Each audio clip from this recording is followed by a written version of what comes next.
अपने कांग्रेस के हैं, लेकिन हमेशा बोलते हैं कि आदिवासियों को ठग रही है भाजपा सरकार। मैं उनसे पूछना चाहती हूँ, कहाँ पर यहाँ झारखंड में भाजपा की सरकार है? आपने तो केंद्र के जितने भी योजनाएं आई उसको आपने यहाँ पर फेल करने का काम किया।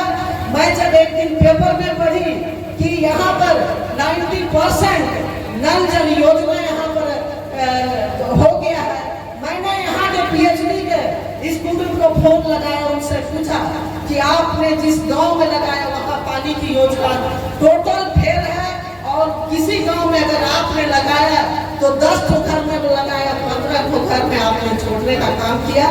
ये रिपोर्ट आपका गलत है। मैंने डीसी को फोन किया कि इस रिपोर्ट पर चेक कीजिए कि क्यों इस तरह का सिमडेगा ठगा जाता है, क्योंकि राजीव गांधी विद्युतीकरण योजना था, उसमें भी अभी गांव के गांव विद्युत का काम नहीं हुआ, लेकिन 100% वहां पर ये दे दिया गया एनओसी कि ये सारे जगह विद्युतीकरण हो रहा है। आज हमारे वैसे गांव जहां पर हमारे वोटर हैं वहां पर ना बिजली है ना पानी है, सारी सुविधा वहां पर नहीं मिल पा रही है। तो यही आदिवासी जनप्रतिनिधि का काम है।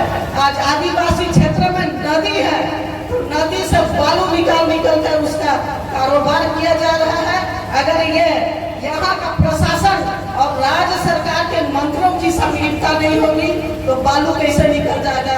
आप देखिए, वन की बात लोग कहते हैं, वन पे हमारा अधिकार है, जल जंगल जमीन हमारा है, तो उस जंगल में आप देखिए हर दिन पिकअप से ट्रक से बड़ा बड़ा गाड़ियां मोटा लेकर निकल रही है। आखिर किसकी संलिप्तता है? उसी आदिवासी क्षेत्र से जहां पहाड़ है वहां से चिप्स काट करके लोग ले जा रहे हैं, उसमें भी उनकी छूट है। कौन कर रहा है? ये प्रशासन के नाक के तले हो रहा है। लेकिन आदिवासियों की चिंता न प्रशासन को है और न ही यहाँ के जनप्रतिनिधियों को है।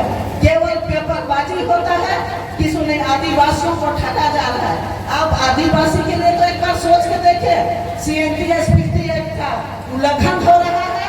कहाँ पर आदिवासी की जमीन बिक रही है?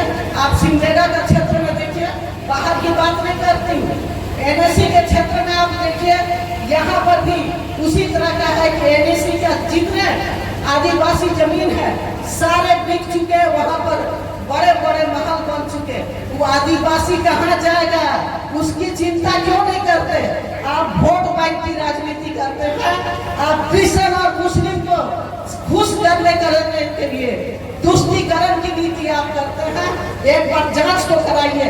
हमारे कार्यकर्ता जब मैं इस बार लोकसभा चुनाव में घूम रही थी तो बता रहे थे कि हम जब अपना मतदाता का लिस्ट जोड़वाने का काम कर रहे थे तो हमारे सूचियों को, हमारे फॉर्म को लोग वहां पर चढ़ाने में लोग लेट किए और हमारे कितने मतदाता का नाम डिलीट भी हुआ और सूची में चढ़ा भी दी।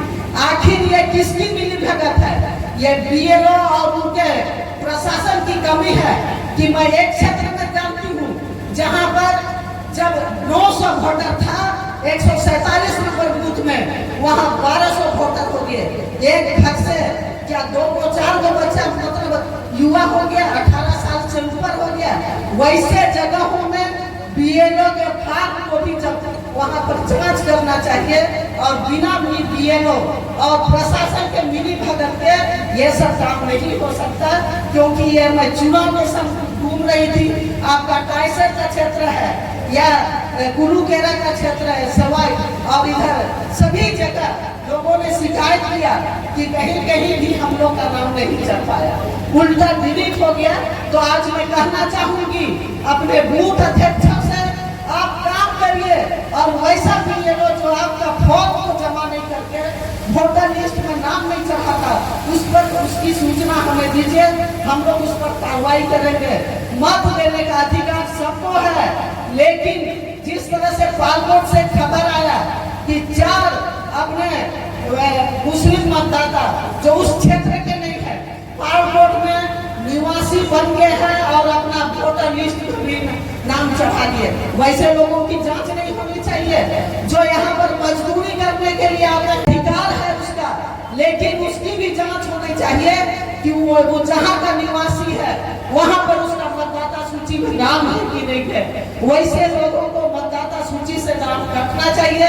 और मैं सभी अपने सिमडेगा जिला के निवासियों से, अपने कार्यकर्ताओं से भी कहूंगी कि इस तरह की जो घोटाला मतदाता सूची में भी हो रहा है उस पर आपका ध्यान रहना चाहिए, क्योंकि एनएसी में बार बार मैंने देखा है कि इस तरह का परिस्थिति आ रहा है और हर चुनाव में ये काम हो रहा है।